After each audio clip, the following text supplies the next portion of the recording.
টি-20 ক্রিকেটকে বিদায় জানালেন মাহমুদুল্লাহ রিয়াদ। টেস্টকে জানিয়েছেন আগেই, বাকি রইল ওয়ানডে।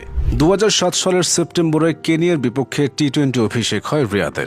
সেই থেকে বাংলাদেশের হয়ে এখন পর্যন্ত সর্বোচ্চ 139টি টি-20 খেলেছেন মাহমুদুল্লাহ। 117.74 স্ট্রাইক রেটে রান করেছেন 2395, গড় 23.48। 2018 থেকে 2022 সালের মধ্যে 43টি টি-20তে বাংলাদেশ দলকে নেতৃত্ব দিয়েছেন তিনি। তার অধিনায়কত্বে টাইগাররা খেলেছে 2021 সালের আমিরাত বিশ্বকাপে। অধিনায়ক হিসেবে মাহমুদুল্লাহ জয় পেয়েছেন 16টি টি-20 ম্যাচে, হার 26টিতে। 2021 সালের জুলাইয়ে টেস্ট থেকে অবসরে যান মাহমুদুল্লাহ। ধারণা করা হয় অভিমান করেই তিনি টেস্টকে বিদায় বলেছিলেন। রিয়াদের ক্যারিয়ারটা উত্থান পতনে ঠাসা। পরিশ্রম করেছেন, দলে এসেছেন, নীরবে পারফর্ম করেছেন, অজানা কারণে বাদ পড়েছেন, আবার ফিরে এসেছেন বীরের মতো। ক্যারিয়ারের শুরু থেকে মাহমুদুল্লাহ নির্দিষ্ট কোনো ব্যাটিং পজিশনে থিতু হতে পারেননি। দলের প্রয়োজনে কখনো টপ অর্ডার,